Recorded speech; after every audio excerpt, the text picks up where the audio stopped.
I don't even know what to say right now, guys. I'm sorry that this is happening.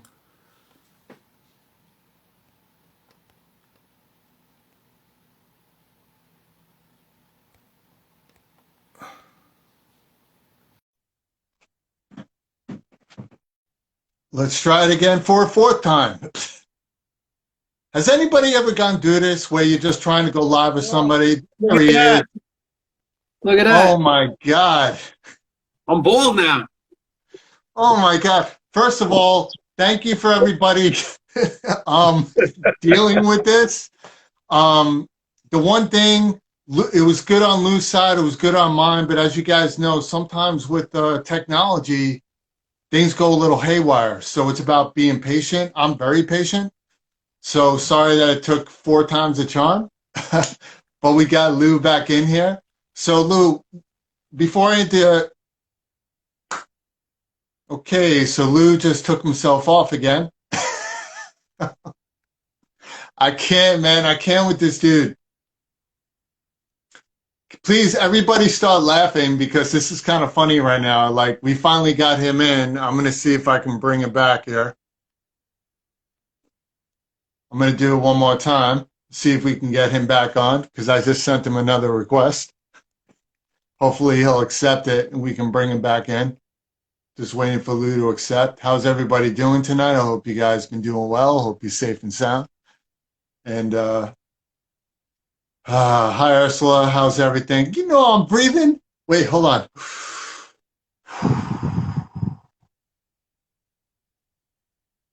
Yeah, I think it's on Lou's end. I don't know what's going on.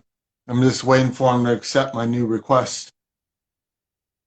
But like I was explaining before, I just came from a great civil rights meeting. I was on the phone with NAACP.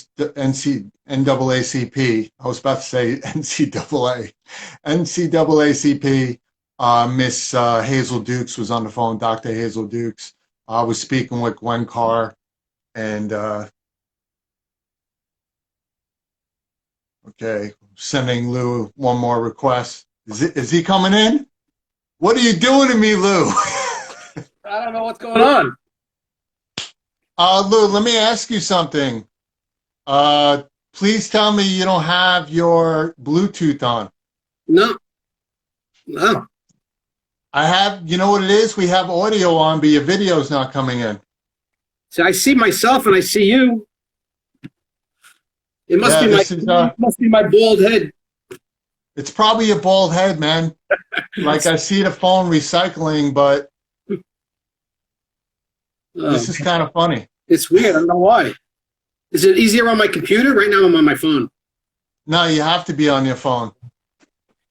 It's weird. I think we see like a little piece of you at the bottom. And I see you clear. I see both of us. That's weird. I don't know what anybody else sees. Do you guys see Lou? Somebody say yes if you see Lou.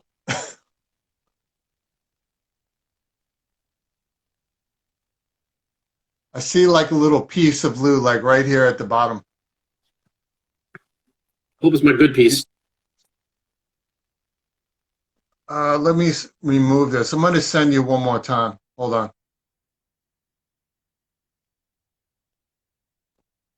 Let's try that. Hopefully that works.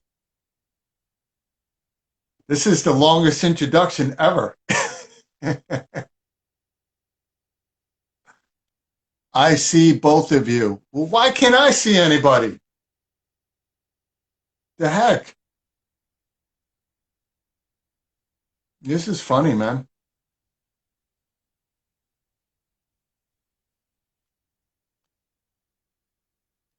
Let's see. Okay. Let's see if that works.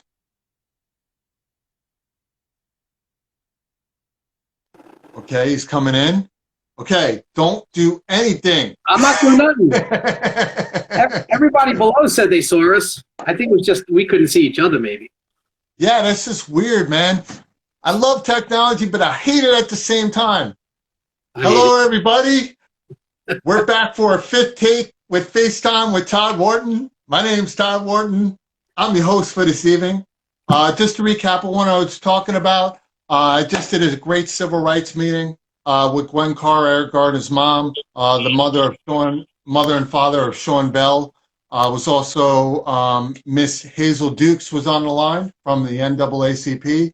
And I've been doing a lot with civil rights, just helping around the country with Ben Crump, Reverend Al Sharpton. Just, it needs to be done. So if you guys see me in the news a lot, I'm not there because of the publicity. I'm there because it needs to be done, because at the end of the day, all of us are human beings and we deserve the same rights.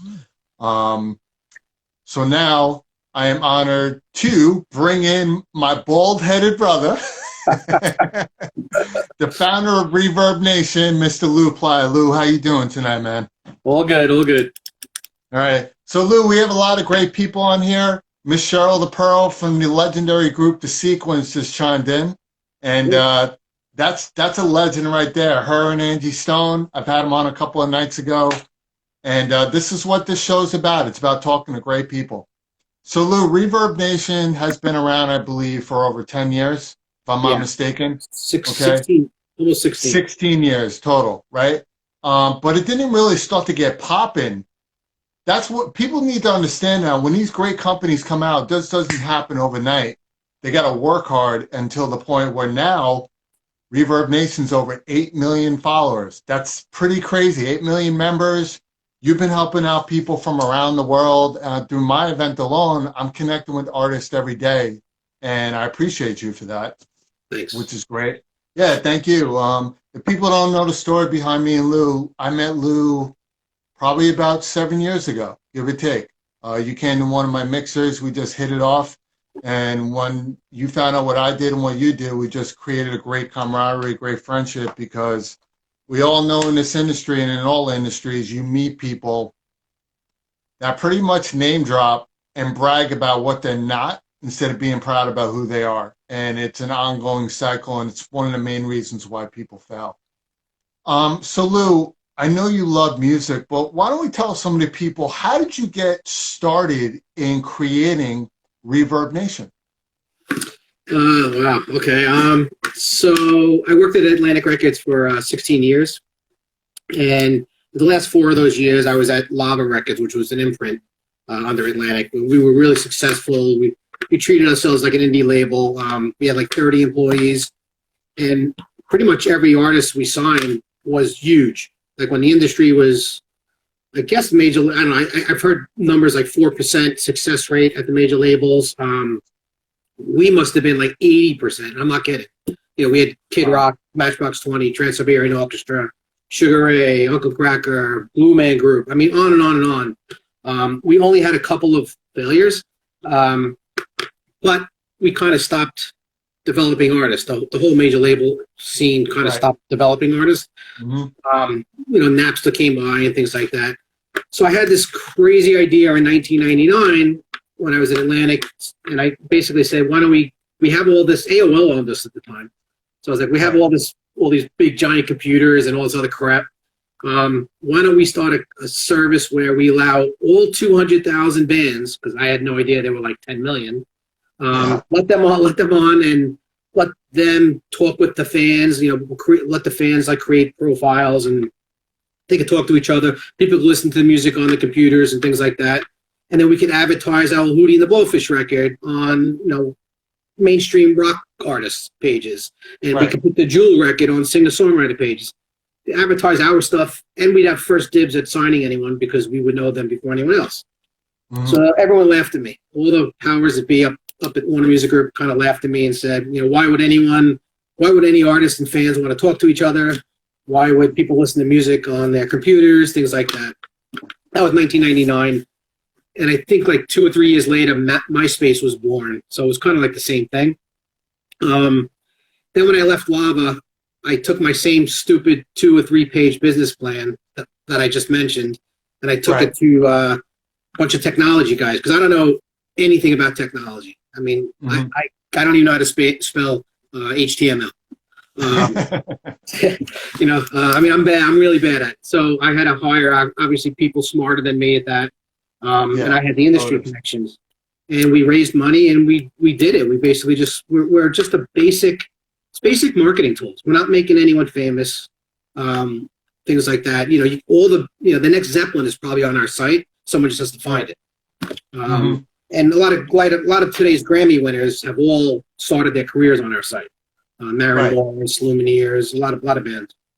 Yeah, you had a lot of people there. Kevin Gates, Macmillan. Yep. I mean, yeah, that's what I love when you said we didn't make people famous. What happened was these famous people started a lot of their careers on Reverbnation because of the tools that you're giving them. Yeah, basic to tools. Market themselves. Basic tools. And that's what I think a lot of artists are missing, that when you're given basic tools, you still have to practice business. Yeah. And these tools like Reverbnation, for example, is kind of like a small web page for artists, because I'm surprised how many people don't have websites. Like, I really don't understand it. You guys have Instagram, live chat, Snapchat. I mean, just keep going down the list. There's so many, and you want people to follow you everywhere. And my attitude is, why don't you just create your own website? You control all your content. And then you can put a whole icon bar like Reverbnation profile, Instagram, this and that. The great thing about Reverbnation is, for artists who don't really have time to build a website, you can literally build a web page on Instagram, which is your profile. You can upload your videos. You could do your music. You can have some of your icons there as well, and people can connect with you. Like, that's why Reverbnation has over 8 million members and growing. Like, guys, you need to understand that. What is it? 5 million. Oh, it's 5 million? Yeah. Why did I think it's 8 million? I think it was like 5.8, I think it was. Probably, yeah. That's what it was. But still, 5 point something million, and there's more out there, because we get I don't 900 think there's a day. any other site. What was that? We get 900 a day signing up. Crazy. Yeah, and you're going to keep moving. And your marketing aspect is going to keep growing, because I believe you're the only true platform for music, which includes pretty much everything. You have Spotify, SoundCloud, but each one of them is for like MP3 downloads and this and that. Your website allows videos, profile pics, MP3s, lists, upload. You can literally do everything. And on top of that, which I really find fascinating, people need to know Reverbnation more, because Reverbnation is literally connected to almost every concert producer pretty much on the planet. And they come to you all the time because you have such a great, diverse group of artists from around the world, that you offer tools where these artists can submit to all these festivals. Like, let's talk about some of the festivals that you have access to that come to you and say, hey, we want Reverbnation artists on our platforms. And you have some great ones. Yeah. So we were doing like, I would say 40 to 50 a year. From the biggest one, Summerfest in Milwaukee is the biggest. So they would give us like 15 to 25 slots every year. And this is just these are for bands who don't have agents, who can call up the talent buyer and say, listen, I want to play on these stages at Summerfest, but I have those relationships so I can get those slots. So it's Summerfest. We do, I had Warped Tour for many, many years. We had Kevin at Warped Tour gave us 4 slots in every single city. So it was like 240 bands a year got to play at Warped Tour. Sturgis, Buffalo Chip, the big biker, the biggest biker rally in the world. So we had the biggest festival in the world, biggest biker festival in the world. We do a lot of conferences. So we were doing 40 to 50 a year all over the world. And this year, unfortunately, we've got about 5. Last year we had none. I mean, you're lucky if they even go through this year. Are these all for the fall? I'm assuming they're for the fall, these concerts. Yeah, some of them are moving to the fall, Some of them were May, and they just moved them to like September and October. In fact, I see some of the people in the comments, I recognize 1 or 2 of them that actually got picked for some of the festivals in the past. Oh, really? Okay. Yeah.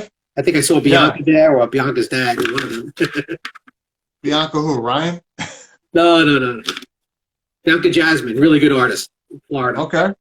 Yeah, it's people really need to take advantage of this. And what I love is like people don't realize like American Idol, The Voice, like they actually their PR team hits you up, be like, hey, we want to advertise on Reverb. Could you open it up? And you're just like, yeah. And Yeah. people don't realize like Reverbnation really opens up the doors for a lot of people. Yes, there's millions of people on it, but guys, when it comes to business and the industry, you really have to understand to become really famous, it's like a 1 in a billion shot. And I'm not trying to deter people from that, but it doesn't mean you can't build a career out of what you love. You know, there's a reality check to it. There really is. I mean, I don't know if you want to agree or disagree with me. A lot of the people that are got famous today, it's because of who they're connected with, who their managers are, who their publicists are. A lot of them sometimes are related to somebody who's in another industry Yeah. that gets them in. So a lot of people don't even understand that. Like it's really about who you're connected to, but you can't just be connected to an A&R guy and be like, oh, I'm going to get famous. No, it's about years of building relationships with these people until. So that overnight success, they just say that because we'd never heard of that person yesterday. Right. It's all That about person's been rocking for years. you. You have to have a team and you have to have money. Oh, yeah. Yeah, you definitely have to have money. And me and you are proof of that. Like the event that I put on, that cost me a lot of money, whether people know it or not, because it's none of their business. And I do want to bring that up now softly. If everything goes well, obviously, I'm running New York City's Peace Concert, which as of this year in the fall, New York City is now backing it. It's called Elza Global Humanitarian Awards. First ever 3-day event, Times Square award show, and then I have another venue for the main. And we're going to be using Reverbnation to get a lot of these independent artists from around the world. There will be a submission process. There will be a selection process as well. But this is why I'm bringing Lou on, because Lou's pretty much connected to everybody because you help us out a lot. And I appreciate you, man. I really do. But let's get into your head. Let's get into your bald head and open up Mr. Clean's knowledge to the world. I want my hair back. I want my hair back just for days like today. Let's talk about what a lot of artists are missing. Me and you go through a lot with artists, okay? We don't know if it comes from the managers that are doing this or themselves that they just don't know. And we need to really start speaking to these artists, and that's why people aren't here right now. The numbers are starting to climb right now. What are some of the things that you see that artists are not doing that are affecting them moving forward? I mean, one of the most basic things that really kills me, it's really the younger generation of artists, is just the emails. They don't even read their emails anymore. You know, they think we're going to find them, you know, with a DM on their Instagram or their Snapchat. Ain't happening. I am never, ever, ever going on Twitter or Instagram to hunt somebody down.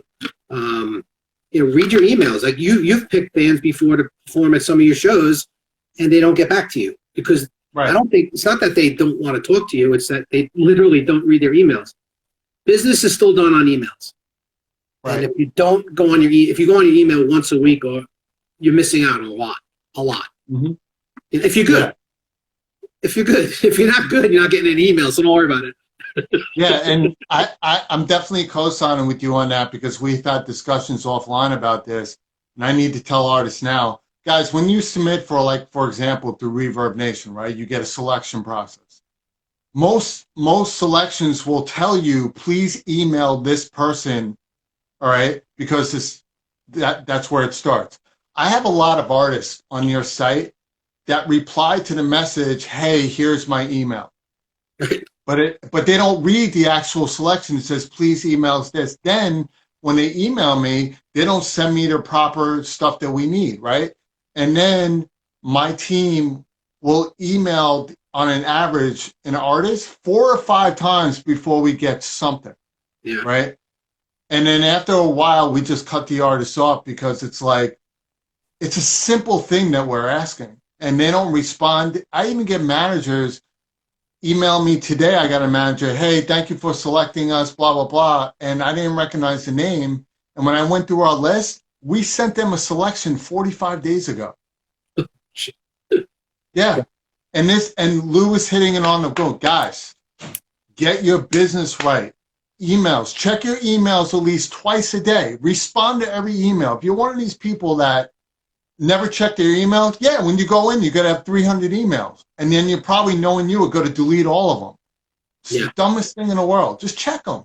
Just check them twice a day. You know?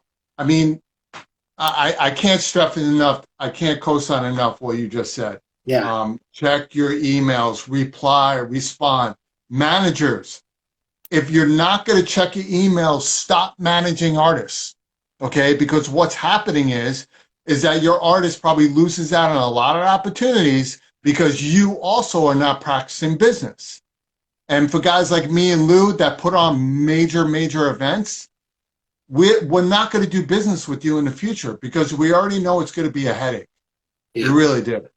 Like, Lou, when you go to events, how many times do you see artists don't show up with the right equipment, right? They don't show up with their music.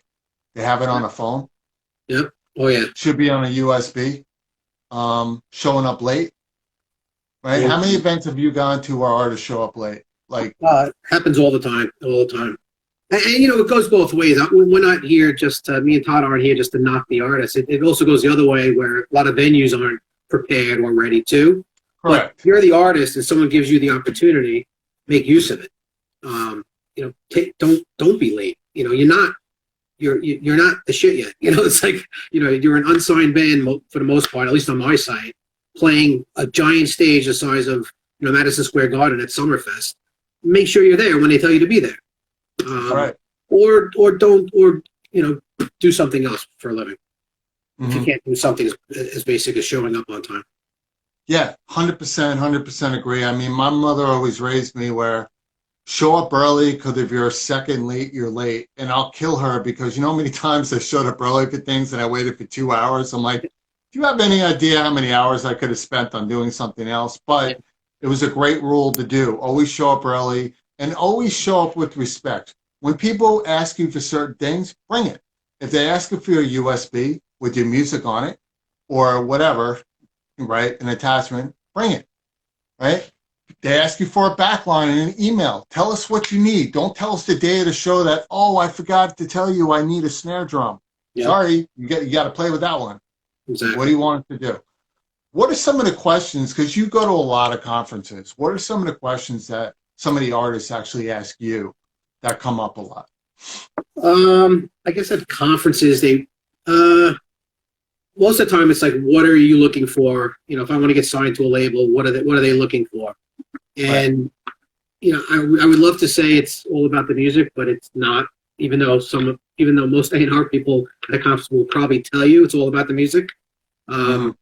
It's not. I mean, I don't care what they say. It's sometimes, listen, some artists do get signed when they have no fans, just because they're just so phenomenal, and some A&R people have the ability to do that.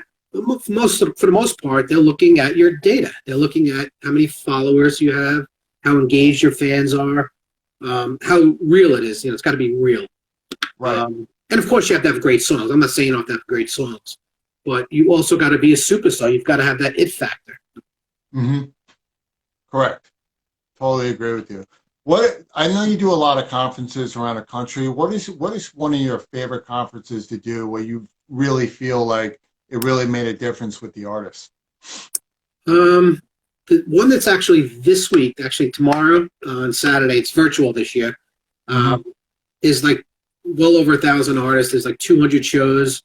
It's called Millennium Music Conference in Harrisburg. It's really good because it's really intimate, and you get to spend tons of time with probably like 100 industry people and maybe 1,000 artists. I don't know the exact numbers. We have a blast. I mean, we're up till 8 in the morning most of the time. It's just it's like 72 hours of an amazing hang. And the artists get to, you know, hang out and meet and learn and network with some of the industry people, if that's their thing. I mean, that's really the first thing an artist has to do before we talk about anything is what is success to them. You don't have to be a millionaire to be successful. some just want to make a living, and that's fantastic. There are more artists making a living now than ever before. Probably a lot less multimillionaires, like superstars, than ever before, but a lot more making some money. Right. Yeah, definitely correct. I mean, people don't understand it. When they see celebrities all the time, TMZ and everything, all names popping up, and they think there's a lot. It's actually not. I mean, if you think about, let's say there's 10,000 celebrities right now that are actually doing really well. That's 10,000 out of like multi-billions of people from around the world. So it's like less than 1%. It's not even. That's why I keep telling people, but it doesn't mean you can't build a career out of what you love. Like even half the celebrities out there, even from back in the day and to today, aren't really known, but they're still working because you may not hear about them, but a lot of them end up being very successful music producers, directors, people behind the scenes. Like people don't even know, like guys like Neo and John Legend, before they became famous, they wrote half the songs that we rock to every day, all the time. And a lot of writers. I was in the Beatles. Yeah. Yeah, great. Throw the Beatles out there. You know, just one of the top, like, 2 bands of all time. You know, it's just the Beatles. I mean, they got toilets made out of gold. I can't even go to crap on it. I just don't even want to touch it. Just like, hey, all right. You know, yeah, the Beatles. So you've been to a lot of shows. And, you know, talking about business all the time gets, you know, overplayed sometimes. So let's talk about some of the shows you've been to, because you get invited to a lot of shows. What is one of your favorite experiences that you ever went to, backstage, the whole nine? Like, did you actually meet like an idol of yours? I don't know. Was it Kojak? Because I see it's starting to look like him now. Yeah, right. I don't know if I've actually met. I mean, I've worked with a lot of the big artists like Matchbox 20 and hung out with, you know, Kid Rock many times, things like that. I guess probably the coolest thing to me was, I mean, I've written in the elevator with Robert Plant a few times because he was at Atlantic all the time. But the coolest thing was I was at I don't remember what year it was. It had to be 10 years ago, the Americana Music Awards. And they gave me a seat. They actually asked me to attend because one of the bands, what the hell are they called? Civil Wars, guy and a girl, Americana band. They won. They were like the new artist of the year. They were from a Reverbnation site. So they found them there. So they asked me to come. I went there, and the usher came by and he says, can you get up for a second? So I stood up. And it was Robert Plant. He actually sat right next to me for like an hour and a half. So that was kind of cool. And I don't get starstruck. Yeah, I mean, like I don't really get starstruck. That time I was. Yeah, I don't know. It just doesn't really faze me. Yeah, I mean, in your head, like I've been starstruck a couple of times. Yeah. I try not to show it, but in my head, I'm just like, yeah, right. You know, I'm like, I'm standing next to blah blah blah. Went to dinner a few times with Pamela Anderson when she was going out with Kid Rock. That was kind of cool. Wait, what? You went to dinner with Pamela Anderson?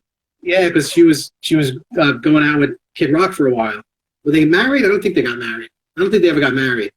No, but, I can't see her married anyway. She just, even though she, you know, I actually, they just showed her doing an interview where her and her new man were literally doing an interview laying in bed. They're just laying there, like cuddling, doing the interview. And she definitely aged. And it's just like, wait, is that Pam Anderson? And why? And it's like, once you get to that point, you can do whatever the heck you want. Like, I would love to do an interview in bed. Yeah. You know? Have delivery just handed to me while I'm doing the interview. That would be awesome. I would just be afraid because knowing me, I sleep naked. I just get up and be like, oh, damn, sorry. TMZ time. Too much. The camera had 10 pounds. Just letting you guys know. That wasn't real. No, I'm just playing. I'm proud of myself. Anyway. So with the internet right now, obviously COVID's playing a major role in music. I speak to a lot of celebrities when it comes to music, and they're really taking a hit. Like, people don't understand, like, the hit that artists are making. That's why I keep telling people, support your artists, watch their films. You know, you may not be able to support them money wise, but support, just watch their stuff. How has the COVID affected Reverbnation in general? Has it been better for you guys, or is it really taking a toll? It really hasn't affected us like business wise, like financially. And I guess it's because it's such a low cost. It's like $10 a month type company that we run. So it's not, saving an artist saving $10 a month is not going to make or break him, more or less. So we're doing okay with that. The downside is we don't have as many. I was talking about the festival opportunities that we do. We only had 5 this year, well, 4 or 5 this year instead of 40 to 50. We still have like 300 other opportunities. Like we have your shows, we have we do A&R for like 20 something labels. We have a lot of other cool opportunities. We just don't have that many live opportunities anymore. So that kind of hurts the artists more than it really hurts us. We're still, we're doing okay. On a personal note, I can't deal with it anymore. So I'm dying to go out and see some music. We go out every Friday. We go see, we'll go see a band during dinner, but it's usually like a cover band. And I want to see original music. Not to knock the cover band. I just want to see some original music. Yeah, let's talk about that cover stuff. That's actually, I'm glad you brought that up. I'm noticing more and more people, especially when they submit to festivals, they're submitting cover songs. And one of the things I do on my festival when I submit, and I even asked you to do it and you did, I wrote specifically, don't submit covers. And people still do it. And it drives me crazy because A&R guys don't go to a lot of events anymore unless they know the person performing or somebody referred them there, right? Yeah. They're online now. And what I'm trying to tell people is stop doing covers because they're looking for original bands. They're looking for new original music. Have you been seeing a mad flow of just constant cover songs, like people thinking if they do a cover of somebody and it sounds good that somebody's going to sign them? Have you been seeing a lot of that? I haven't really noticed an uptick in it, but I could see maybe because of things like TikTok. Maybe people are just doing cover songs more for their TikTok thing, which is going through the roof. So maybe they're doing that, or maybe they don't have, I don't know, I was going to say maybe they don't have the money to record or something like that, or the recording studios a lot of them are shut down because of COVID. But that really wouldn't affect it. They still have to record the cover song. So I don't know. I don't know why there would be more. I don't have an answer for that. Well, what do you feel about an artist's presence and image? How important do you think that is, especially online today? Because it seems like everybody's just posting whatever they want. How is image affect an artist? Like if they create an artist Instagram or an artist page, right? How important is their image now that everything's online? I mean, I think extremely important. I think you have to show consistency. If you were to see a submission to one of your shows or something like that, don't you want to see what you might be getting on your stage?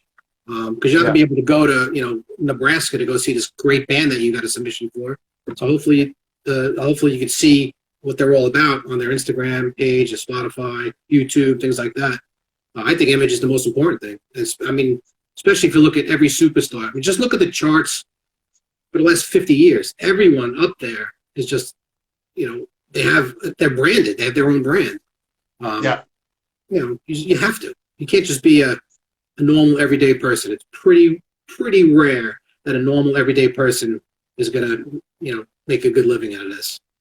Yeah, I mean, people want the Justin Bieber story, right? Which is 1 in a billion shot. But people also don't know that Justin Bieber had a team, even on the YouTube. Like, even though he was discovered, he was actually branding himself. The reason why I brought that up, and I wanted to ask you as a professional leader in music, I do my own online festival, which is a video music festival concert, where we get artists from around the world, and it's great. And I'm averaging like 20 a month. But I get a lot of submissions where I can't even look at it. First of all, it's a music video festival, right? So we ask people, please have your music mastered. That's very important, right? And then the video itself.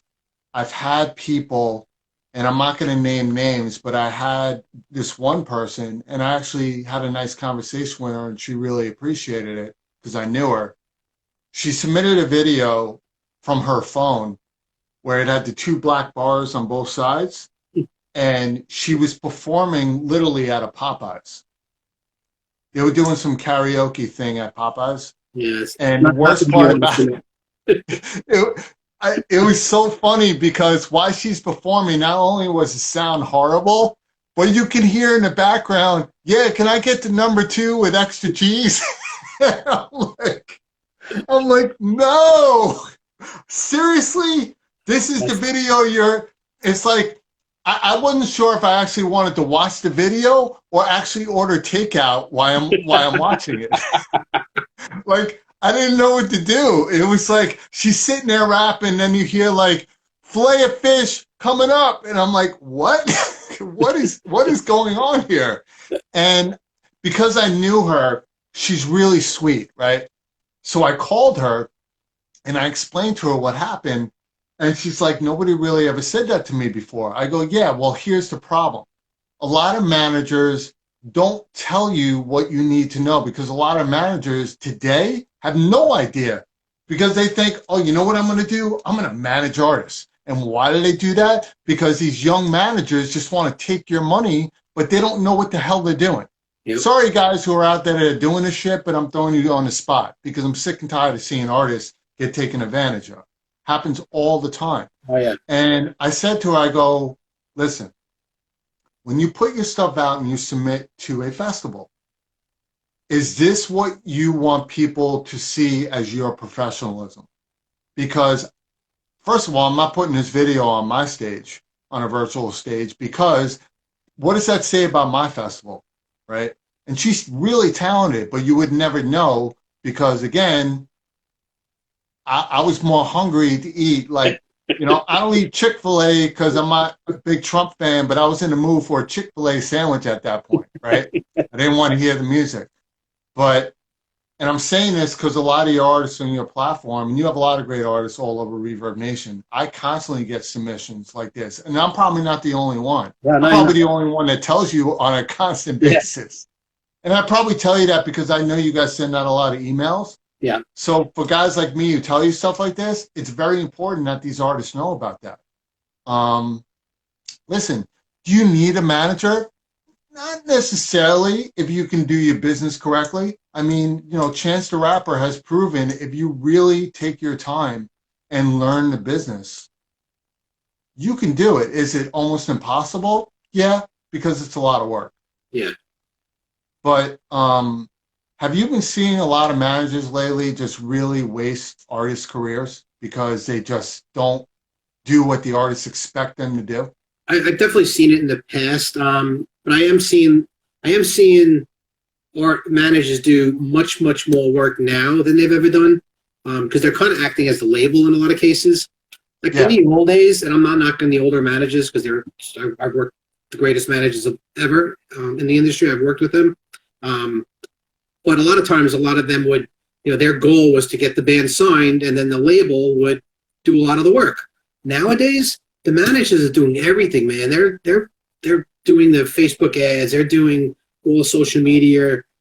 They're booking bands, even though they're legally not even supposed to do it in certain states.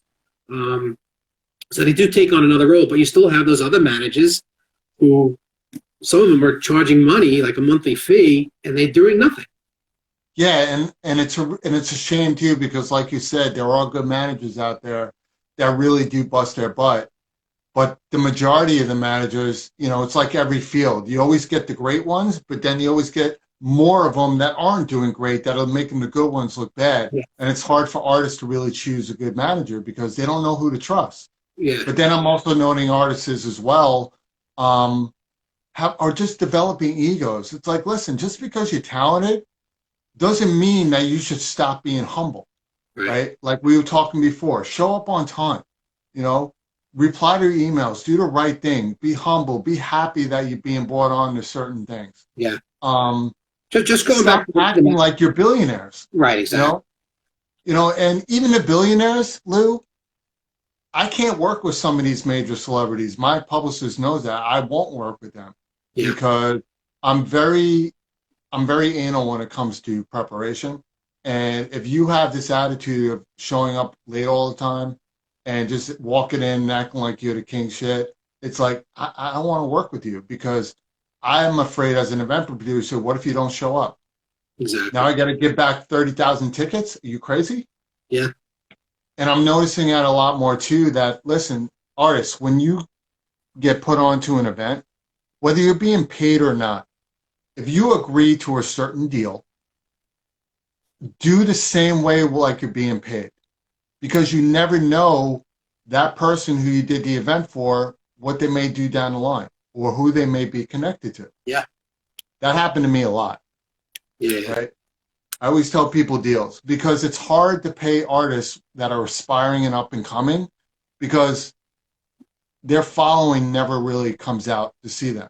It's a very rare occasion that a lot of people's following comes out. And the ones that do have a monster following that comes out all the time, they're not doing independent shows. They're doing the bigger shows. Right, exactly. You know, and independent artists need to understand that. Like, if you don't have a big following and nobody's coming out or walking down the street like, oh my God, that's Lou Plaia. Yo, we got to go see him tonight.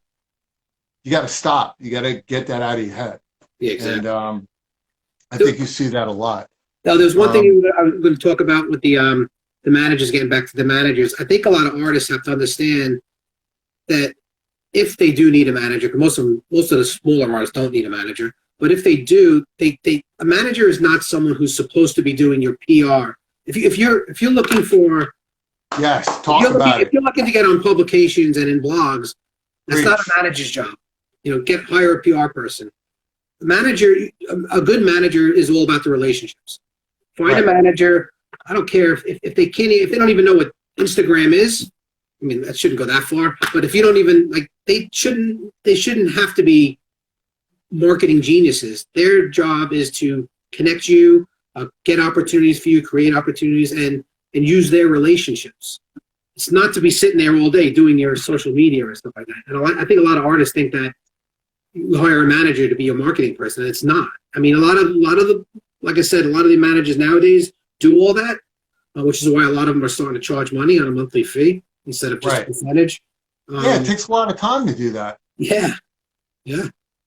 That's it. That's all I want to say about that. No, but you're 100% right, Lou, on that.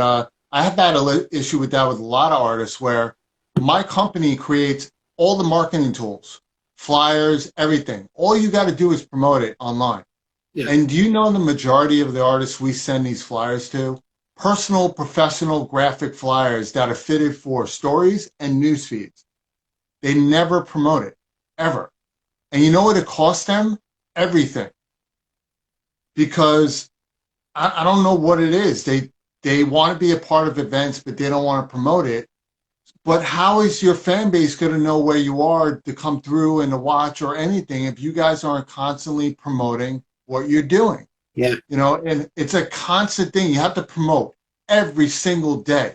You know, not crazy, but if you're part of an event, promoters and event producers love artists that promote and are humble because they're saying, I'm proud to be on this event. I want everybody to come through. If you don't, I'll be here next week or I'll be there that week, you know? And music, out of all the industries, is the easiest genre to get people to come out. Not all the time, because at the end of the day, people come out for the love of music, right? Once you put music on anything, whether it's public speaking, a wedding, anything, you'll most likely get more people to come out than if it's just any other genre. But a lot of artists just don't want to promote. Yeah. And they think, well, I'm the shit. I have 20,000 followers on Instagram. But what they don't tell you is that 18,000 of those followers were bought. They were purchased. And guys like me, when I go on your Instagram, if I see you have 300 likes on a post and one comment, I'm not stupid. You bought your likes, dude. Like, you're telling me nobody's commenting on a post? That's another thing that artists need to understand. Stop buying followers. Start buying likes. You know how expensive that is? You guys are spending all this money on ghosts. Wouldn't you rather have 1,000 real followers that really appreciate you than 30,000 ghosts? Right? Unless you're performing in heaven. That's right. What's the point? What's the point? Because guys like me and Lou are actually going to look at that. And if we see you have fake followers, we're not going to know who's real, and we're going to pass you by because we know you're not worth the investment. Yeah. I mean, even Spotify's even taken down a lot of profiles because they know they were bought. Yeah, all of them. And by the way, Instagram has an algorithm system they put into place. So if let's say you buy 100 fake followers, what happens is Instagram has a system in place where eventually those followers that you bought are starting to disappear. So if somebody constantly spends money every week on fake followers, they're literally just handing money over to this company for free. Wow. That's what's happening. And the reason why I know, I tested it. I wanted to see what was going on with things. And I bought 100 followers. I did it on my other account just to test it. And within a week and a half, I lost 100 followers. So I was back to thing. Yeah. And I'm like, wow, I literally just, these artists, maybe I should open up my own, hey, follow me type of Instagram, make millions. But at the end of the day, making money off somebody with no value to it, that's not valuable to me. It's a scam. At all. So we've been talking about a lot about the business side, about some of the concerts, about images. We've also talked about what artists need to do when they're at an event. Now, when it comes to music, a lot of artists can't afford to go to studios all the time. It's very expensive. And I really feel horrible that artists don't have the access to a lot of these things because there are some great artists out there. Is there anything that you might want to recommend to artists that really can't afford to go to studios or do time or just anything? I mean, it's kind of a tough question, but, you know, I like asking tough questions. But it's important because there are artists right now that really are talented that just can't afford studio time. Right, exactly. I mean, if they have enough fans, they could do one of those crowdfunding type things where, you know, basically the fans will pay for it, and they'll get something in return when it's done. I personally don't love them. I get hit up literally a couple of times. I don't want to say a couple times a day, but probably like 5 to 10 times a week to donate to some of these crowdfunding things. So like 5 or 6 years ago, I said, I'll go broke. I don't do any. Even my good friends want me to donate to one of their any type of crowdfunding. I will not do it anymore. Not because I dislike the band. You just get hit up too many times. So I just decided I wasn't going to do it. But bands do it. Nothing wrong with it if you have a good fan base who are willing to, you know, put up $100 and you know, when the album's done, maybe you get, you know, maybe you'll play at their birthday party or something like that. Whatever they're offering for some of these packages. But other than that, I don't know much about recording. That's definitely one area of the music business I never got into. But I know it's expensive. I do wish bands would just record a single. That's all anyone cares about right now. You don't have to go in. You don't have to do a whole album. You don't have to do a whole album. You know, one single at a time. If you can get a great rate to do, you know, 4 or 5 songs, definitely do that. Right. I know it's hard for some genres. Like I'm working with an artist now, and she's a real artist. She's phenomenal, but she wants to put out a full album, and you know, you gotta appreciate what she wants to do. But in reality, Spotify, Apple, they're not promoting your album; they're promoting the one song. Right. YouTube, one song. So you can do one at a time and save money to market it, because you could make the next Beatles record, you can make the next White Album, and nobody will ever hear it if you don't save some money towards marketing and hiring a team. Yeah, I think I have the answer. You can correct me if I'm wrong. Why albums aren't getting made anymore? Ever since social media came into play, everything has gotten quicker, right? Cell phones, right? You buy a cell phone, 5 months later, it's a dinosaur.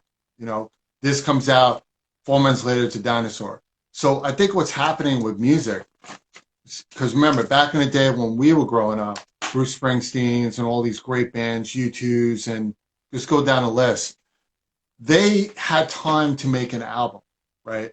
And the industry itself, that's all they promoted was albums, like new albums coming out, album release tour. That's all they did. There wasn't anything that came out the new single. When they did come out with the new single, they dropped the single to promote the album, right? That's what it was back in the day. Yeah.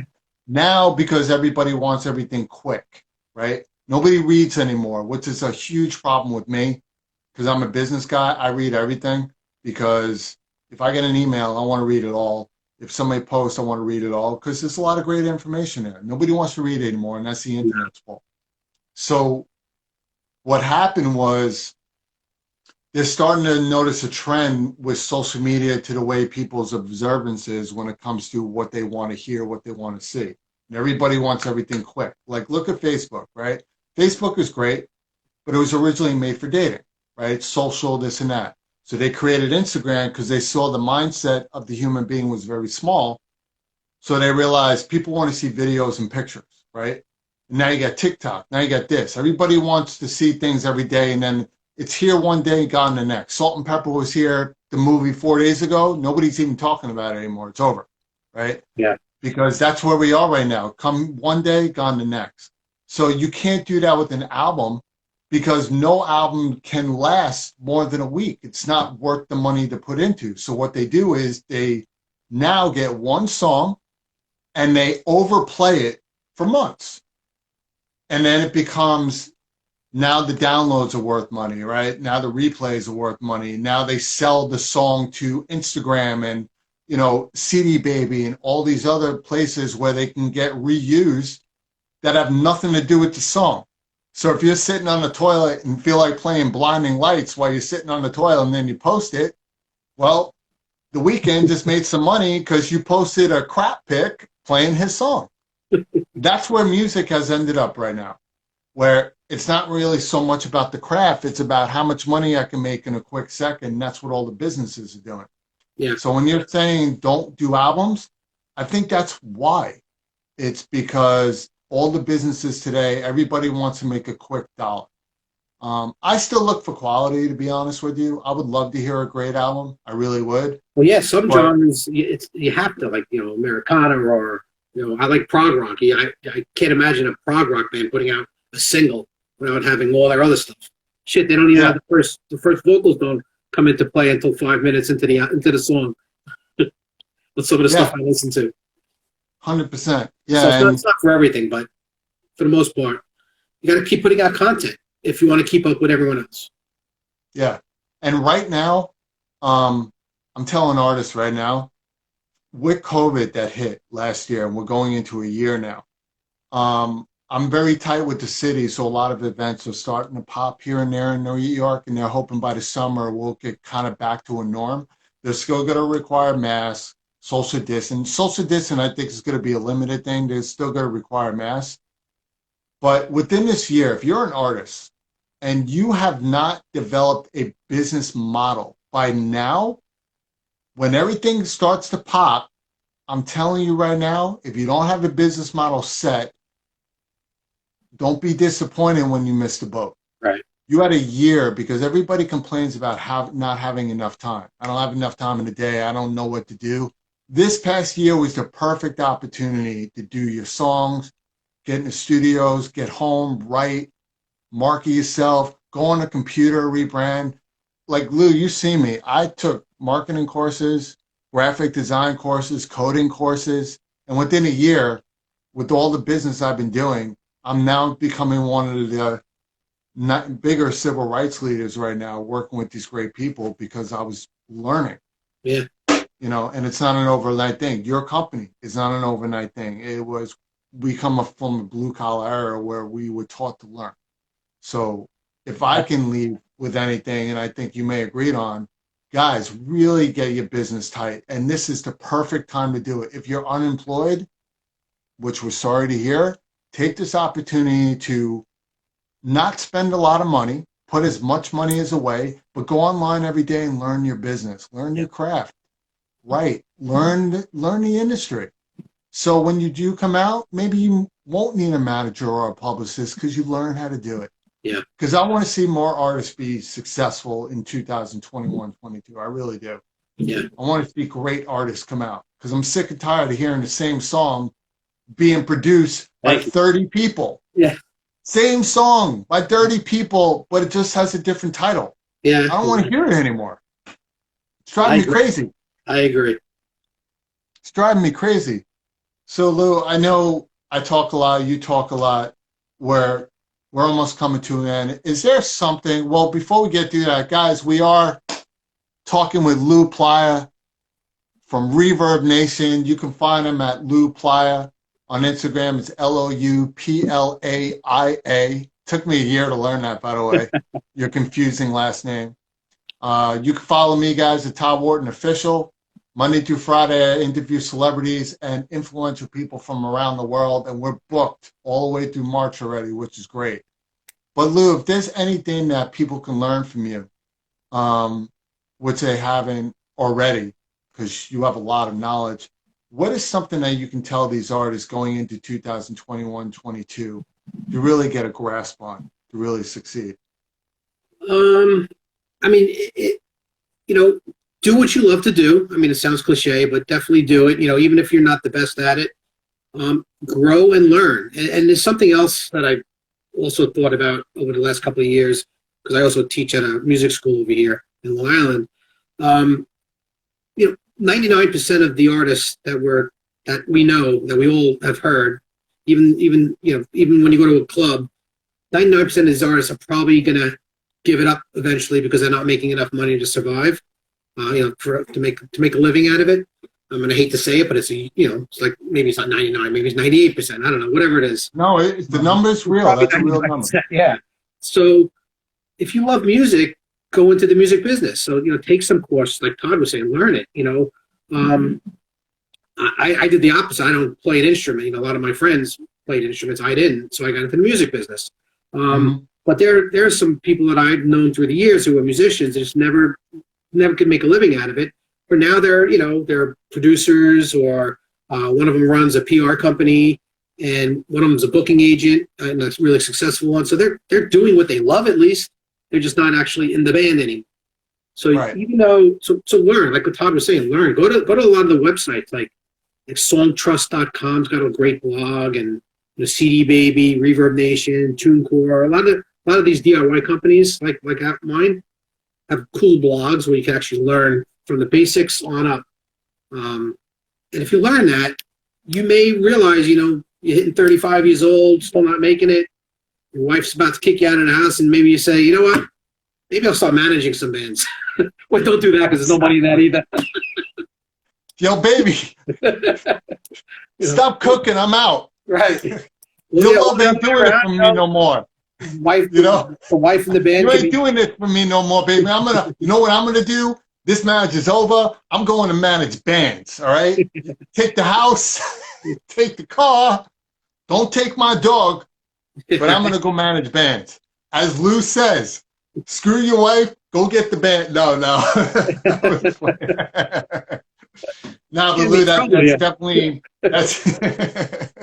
Listen, at the end of the day, no matter how serious that I get, I always got to throw laughter into it, because great interviews has to do with laughter. When people are listening, can't all about being serious. I tell people that all the time. Wasn't my bald head funny enough?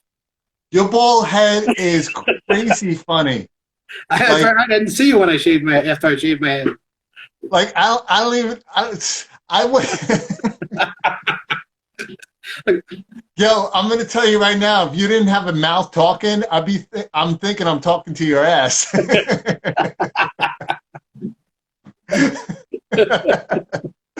No, I'm just playing, man. But Lou, thank you, man, for all the knowledge. I think a lot of people learned from it today. I really do. I'm gonna have you back on, obviously, in later 2022. Pretty much to talk more about where's music now when we get back from the pandemic. But besides what I just said, your handle, where can people find you as well, besides Instagram and your company? So Reverbnation.com is the company. Me personally, it's Lou Plaia. It's at Lou Plaia. It's for Instagram and Facebook, Twitter. I don't really use Twitter that much. I'm a Facebook guy. I'm an old guy, so I like Facebook. Yeah. But Instagram, yeah, Spotify, YouTube. I try to play around with some playlists every now and then. Nobody listens to my playlist. Nobody likes the music I like. People are like, I love Lou's playlist. Yeah. I love it. Well, my playlist will wake people the fuck up. No, I know you listen to some hardcore stuff, man. You know, it's funny. I actually spoke with Trent Reznor's manager a couple of days ago, and Nine Inch Nails. Mhm. I'm a huge Nine Inch Yeah, Nails me fan, too. so It's which my is pretty breakdown. dope. Yeah, but no, this has been great. And guys, again, follow Lou on Instagram. It's Lou Plaia, LOUPLAIA. Also, go to Reverb Nation. It's an amazing platform. If you guys aren't on it, get on it now. They're just growing and growing and growing. But the tools that Reverb Nation can give you, everything is there. Everything. You can upload everything you want, create a great profile. You have access to all the festivals. You can obviously apply to Global Talent Connect Music Festival through Reverb. If not, you can go right to our website, globaltalentconnect.net, and we'll put your music video on. There is a small fee, but you get a lot of marketing for a week, which is great. Um, Other than that, follow me, Todd Wharton Official. Todd Wharton Official right here on Instagram, WHARTON. We're on 5 days a week. Again, we interview celebrities from around the world and influential people 5 days a week at 7 p.m. Eastern Standard Time. Tomorrow night, I am honored to have Lakeisha Sutton. Lakeisha is a former WNCAA star. I think I said that right. Turned Harlem Globetrotter, and now has her own charity called Fan Fave, and an amazing, amazing woman. And then talk about next week. Next week, we got a great lineup. Joseph D'Onofrio from the movie The Bronx Tale is going to be in the house. Tuesday, we're going to have Grandmaster D from the huge hip hop group Houdini's going to be in the house on Tuesday. We have Lupe Rose, who created the first women's national pro football league, is going to be in the house on Wednesday. Excited to talk to her. Keon Harold, who's a Grammy Award-winning musician. You also seen him all over the news. His son was the one that was racially profiled for stealing a cell phone, and you saw me with him. And then Friday, I've been announcing this every day. Friday, Amazon Prime is dropping Coming to America. But in the house, we're going to have John Amos. Mr. McDowell's going to be here Friday at the drop of Coming to America. So, guys, tune in every night. Hook up with Lou. Hook up with me. Hook up with somebody when you get out of COVID, because this self-love crap is getting out of hand. I can't do it no more. Well, Lou, man, thank you so much for being on the show. Thanks for I'm going having to me. re-show this. Yeah, man, I'm going to re-show this in a little bit. And guys, like I always say at the end of my shows, if you're not living a passionate life, then whose life are you living? Have a great night. Be safe. Wear a mask. Practice social distancing. Pray for everybody who has passed. One love. And we're out. Take care, guys. Take care.